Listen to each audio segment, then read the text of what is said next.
MoreSteam is the leading global provider of online training certifications and technology for Lean Six Sigma.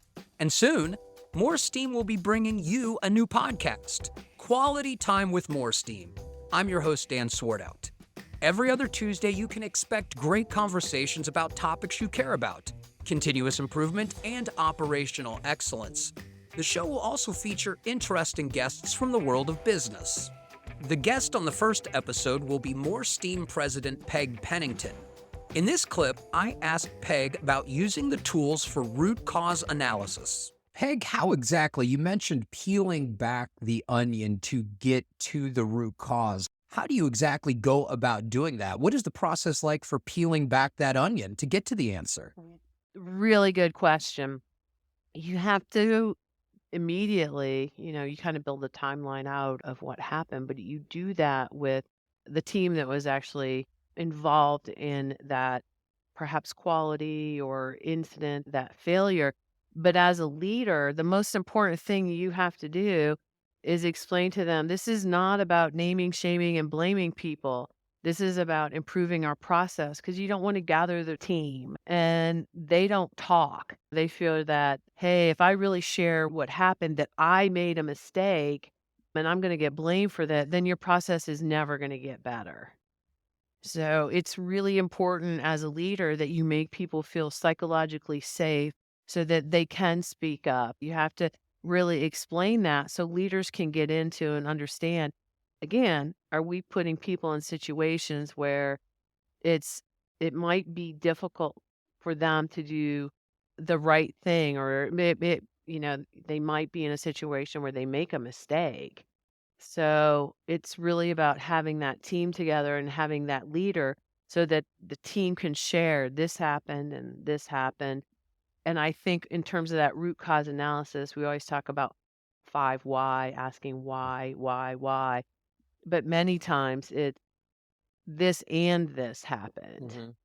I always use the example of fire. To have a fire, you need fuel and oxygen and an ignition. So there's multiple things typically that create that out of control condition.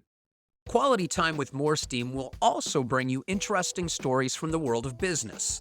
In this next clip, I ask Flowwater co-founder and CEO Rich Rasgaitis about navigating the challenges that come with growing a company. And you're talking about growing these companies. Growth brings its own challenges. You want growth, obviously, but it brings new challenges to the table. How do you address those challenges, those new challenges that come with growth? Well, it depends on the challenge. Every stage is a little bit different. I can tell you one thing that, trying to take a company I've been in a variety of different stages. So I've been at Fortune 500 companies, J&J, Eli Lilly, where I was part of a team that had massive budgets and massive revenues, to early stage companies where I've been from $1 to $1 million in revenue. And then I've been at companies where we took it from 30 million to 100 million in revenue. And so what I can tell you is 0 to 1, I think, is the hardest thing. I mean, taking something from nothing and then creating a business model and extracting out of it. But it's wildly different than going from like 10 to 20 million or 20 to 50 or 50 to 100.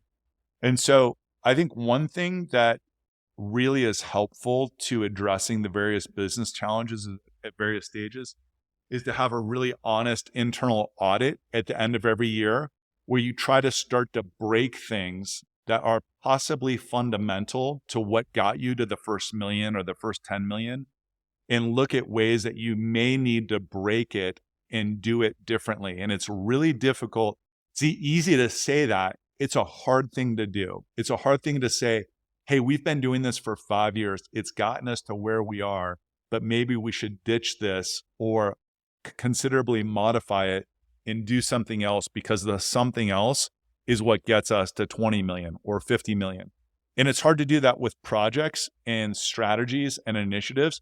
One of the reasons it's hard is because you get familiar with what you've done. Another reason it's hard is because a lot of people just don't want to say, hey, I'm wrong, or I've changed my mind. You should be changing your mind if you're running a company or if you're in a leadership position in business. I mean, if you're not changing your mind, it's basically saying you're not taking any data points in and learning anything along the way, and that you're just being stuck on your perceived rightness.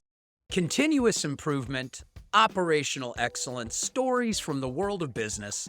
That's what you can expect every other Tuesday on Quality Time with MoreSteam. I'm excited to bring you some great conversations. Thanks for listening.